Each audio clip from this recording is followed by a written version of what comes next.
I can almost guarantee you there will be perfectly functional, workable things out there that you can't get working because you can't take a goddamn bolt off. You can't take a screw off. All of that you can get right now for probably under $200. It's only a matter of time before that focus of consciousness that is now on ammo and weapons moves to tools.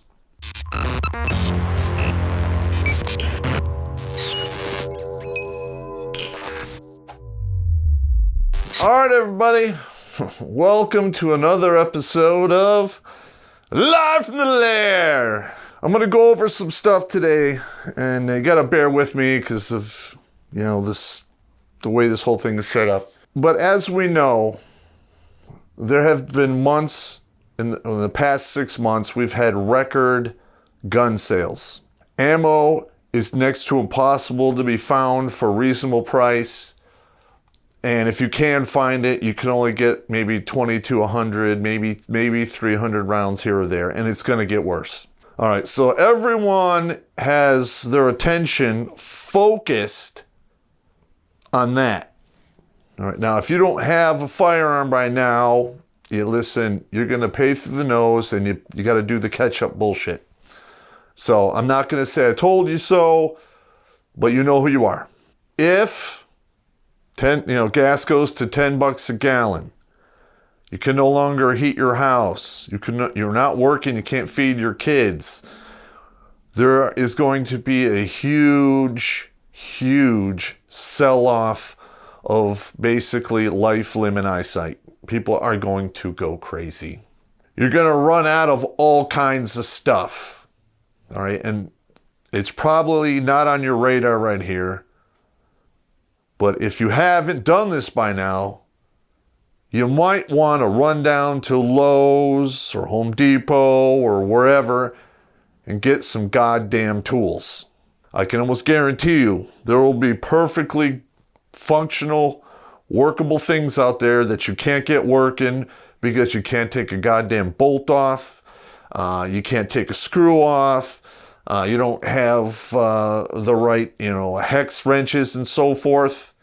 All of that you can get right now for probably under $200. But it's only a matter of time before that focus of consciousness that is now on ammo and weapons moves to tools. And then they will be gone. And if we're not importing stuff from China, or they're not being made, what are you going to do? You're going to be fucked.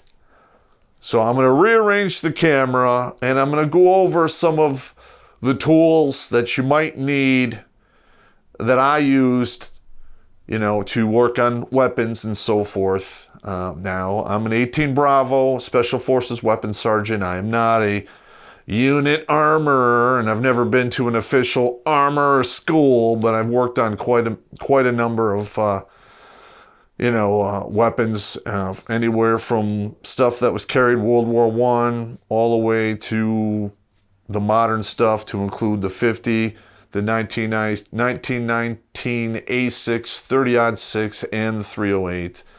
I've worked on Lewis guns. I've worked on virtually all of the small arms in the Russian military. The 40 Mike, the 60 and 81 millimeter mortar, the 90 millimeter recoilless rifle, the Carl Gustavs, the 106 recoilless, and the list goes on and on. So let me get this straight. I got to spend 2.5 years on books and tuition to take useless bullshit just to get at my core classes? Space Ghost is on, you can suck my dick. You got any ungrateful relatives? Well, me too. So buy them something worthless. Get them this book. At the end of the day, they will thank you for getting them something that's priceless. Good advice. So click on the link in the description and learn for yourself why college is a complete waste of time and money. What you see before you doesn't look like a lot of tools, okay?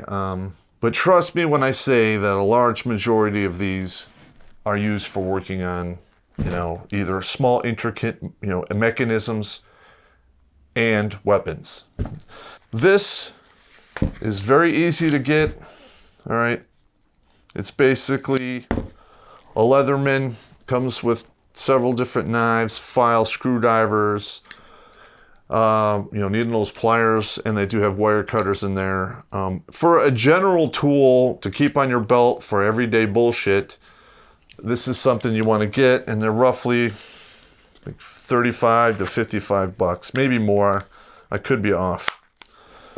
All right, now here's a big one. Allen head wrenches, metric and standard. All right, we're in America. Some stuff is metric, some stuff is standard, and you can get away, using some stuff on some other things, but the way it works out is chances are you're going to really need to have a set of these. These are roughly $6 a set, and you can actually get one that has standard and the conventional ones on one key ring. It's a little more expensive, but it's more convenient, and you stand a less chance of losing these. Now, this thing here, this little case, I took with me to Iraq in 2004 to work on small arms.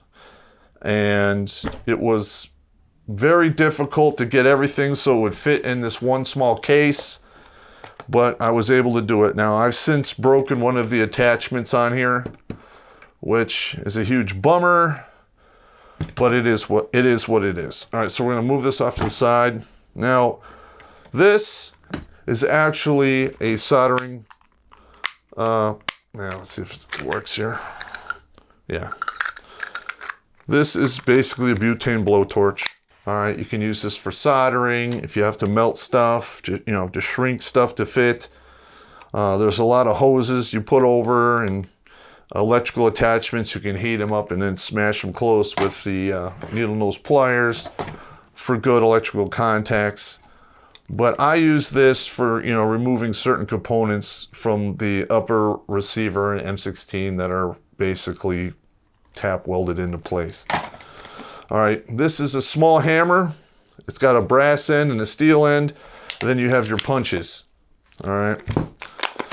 Now, there's a lot of weapons out there that you're not going to be able to do anything to if you can't punch out certain parts. And that's what this does. It goes everywhere from 1/16 to 5/16. And I've used this probably a good 50, 60 times. And it worked just fine. I believe I got this at Harbor Freight back in the day for like $1.89, and this was like $4. It's relatively inexpensive. All right. Over here, we have another cheapy tool here that has different screwdrivers.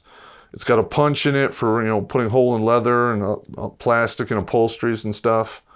I got this actually at a garage sale, like 60 cents. It's an older one, but it is useful. All right, here is some internal components for an AR platform. And here is more internal components to include a bolt face, a couple extractors, extra, cotter pins, base buffer spring retainers, other fittings like that. All right, and then here's an actual set of needle nose pliers. I think these are like $2 a piece. And wire cutters.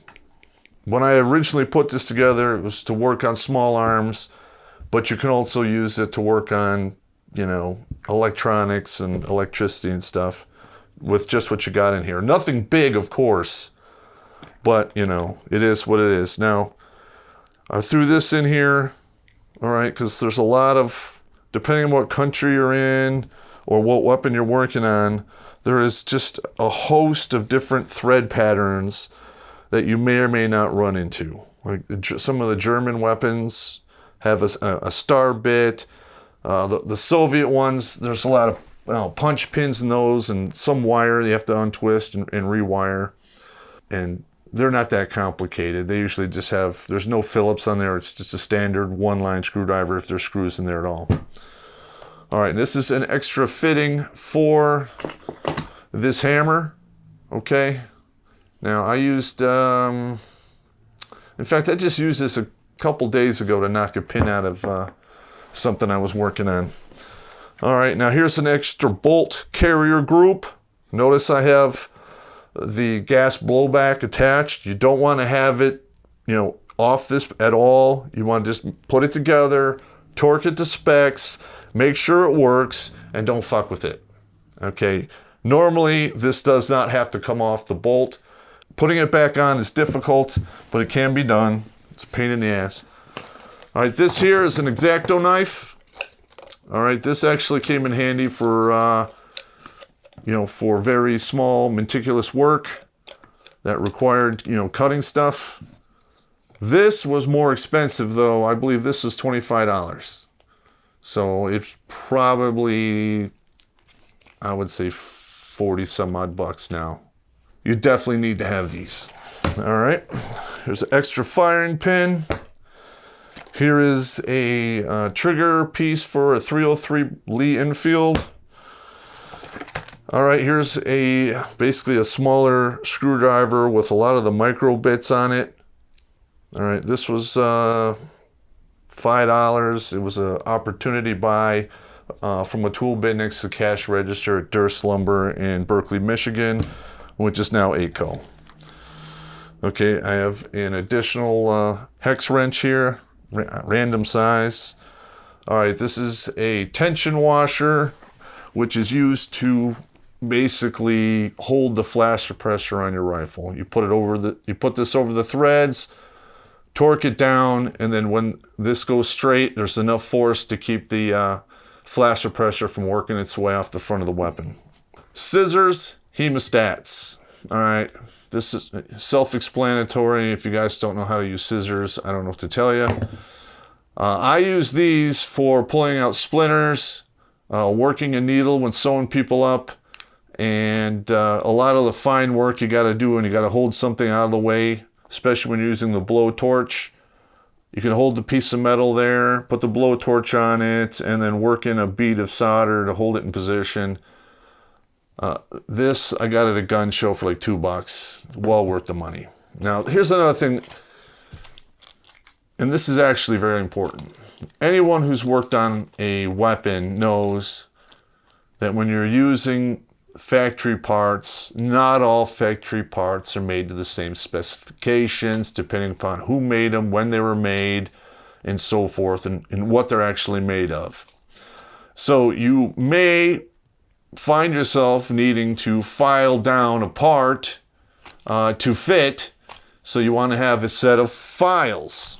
All right, that's exactly what this is. These are needle files. They work pretty good. I've used them on several different occasions. Let's see what else we got here. All right, this is basically a screwdriver for working on glasses, especially the birth control glasses that they used to issue in the Army. For whatever reason, I was always screwing with those things. All right, this here is basically a thread that goes into the bottom of an AN-PVS-4, which is a night scope, which basically mounts to the top of an M16 on the carrying handle. These things always get lost. This particular one, I found it in NTC in the dirt, and it looked like it had been there for quite some time, so I decided to keep it. And I'm putting the threads into another end of another piece of this hammer here. I should probably get a bag to consolidate this. All right, now here are more punches. These are slightly different. These are made from high tungsten steel. They're very hard. And if you run into something that's going to require more horsepower to knock the pin out, and you want to get away from these, because these have basically a brass end and this is steel. All right, this whole set here ran me about, I'd say, $15. All right, now in the rest of this here, I have like one of the weapons cleaning toothbrushes for cleaning off threads and so forth. Then I just have a bunch of, miscellaneous bull crap in here that really doesn't require much mentioning. It's just leftover stuff from when I worked on past projects. All right, now over here, I'm sure we've all seen these before, right? These are roughly $8 a piece at Home Depot. All right, and you get a whole myriad of small screws. These two sets are slightly different. This one has star bits in it. This one does not. And then this one here is a T-handle. Now, I use this one in lieu of a torque wrench. All right, torque wrench, it's fairly bulky when you want to keep things small. And to be honest with you, I've worked with a lot of the sniper systems in the United States Army. All of the screws are torqued to spec. And after you've fucked with them enough times, you learn how to do it by feel. So I've tested it out. I get pretty close.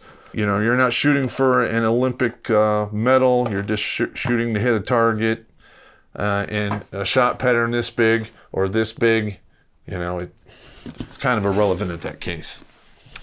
All right, this next one here is a little bit more bulky. And I got this because it comes with a bunch of sockets, and standard and metric. Comes with a screwdriver add-on. It's got some elbows in here, extenders, and it's got the cable that you can actually, turn stuff around a small corner. It's kind of good for working on cars. And it comes with some additional bits here. All right, and some of these bits actually will go onto the socket here. So if you have something that you can't take off, you hook this screwdriver bit to this and get you a little more torque to get it done. All right. I'm just trying to focus your mind somewhere else where it should be. Now, this one is one I carried with me in my shipping container. It's basically a tough box made of plastic, and I utilized every square inch of that thing. And when I went to Iraq, I was good to go. But if you don't have tools and something breaks, you're kind of on your own.